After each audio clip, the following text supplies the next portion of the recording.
જય શ્રી કૃષ્ણ. મારું નામ છે આનંદ અને તમારું સ્વાગત છે વૈશાલી અને યાના કુકિંગ કોર્નરમાં. તો આજે આપણે બનાવશું દાળ ઢોકળી. તો હવે મેં આમાં કુકરમાં 2 ગ્લાસ પાણી અને તુવેરની દાળ નાખી લીધી છે. હવે આપણે દાળને બાફીશું.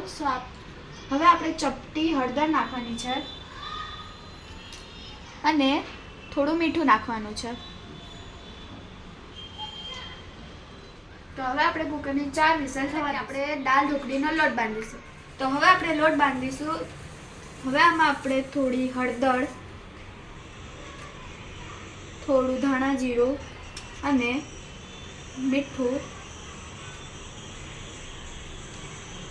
ગરમ મસાલો અને મરચું ને તો હવે આપણે લોટ બાંધી લઈશું. તો હવે આપણે 4 વિસલ થઈ ગઈ છે. તો હવે આપણે કુકર ચેક કરી લઈએ.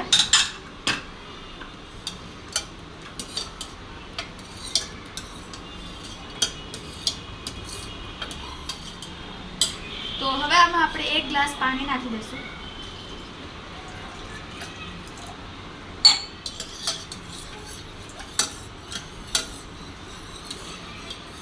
ને હવે આપણે બ્લેન્ડ કરી દઈશું.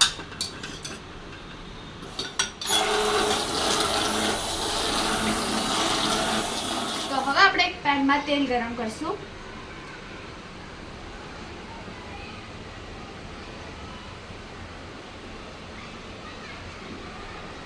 તો હવે આપણે આની અંદર ચપટી રાઈ નાખીશું.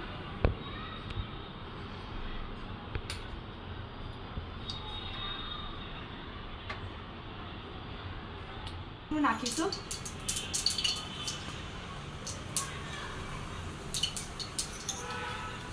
થોડી મેથી દાણા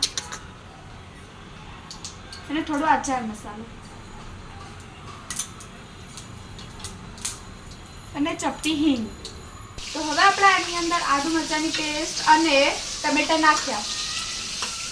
તો હવે આપણે આની અંદર 1/4 ગ્લાસ પાણી નાખીશું.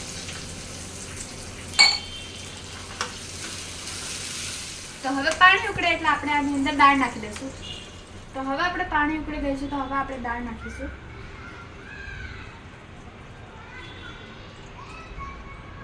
તો હવે આપણે દાળ હલાવી લીધી છે. તો હવે આપણે ચમચી મરચું નાખીશું.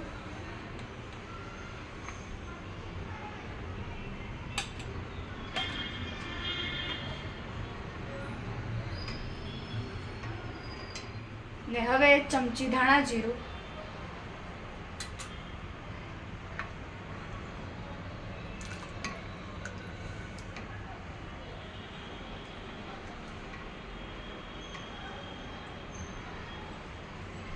ને હવે ચપટી હળદર નાખવાની છે.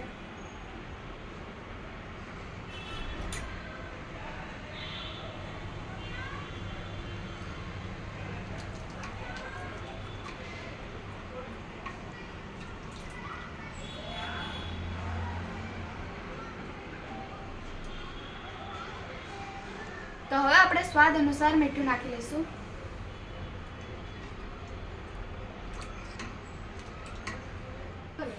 હા, તો હવે આપણે દાળમાં ગરમ મસાલો નાખીશું. ચપટી,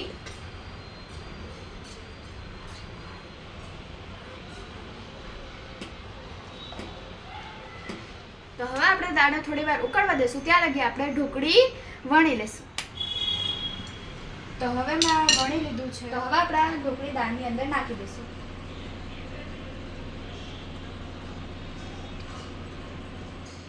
તો હવે આપણે ઢોકળી સારી રીતે હલાવી લઈશું. તો હવે આપણે થોડા ધાણા નાખીશું.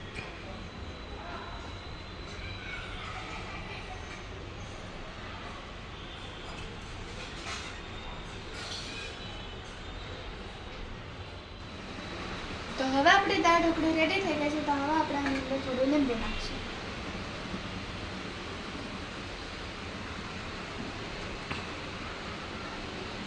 ને ગાર્નિશ કરી લઈશું.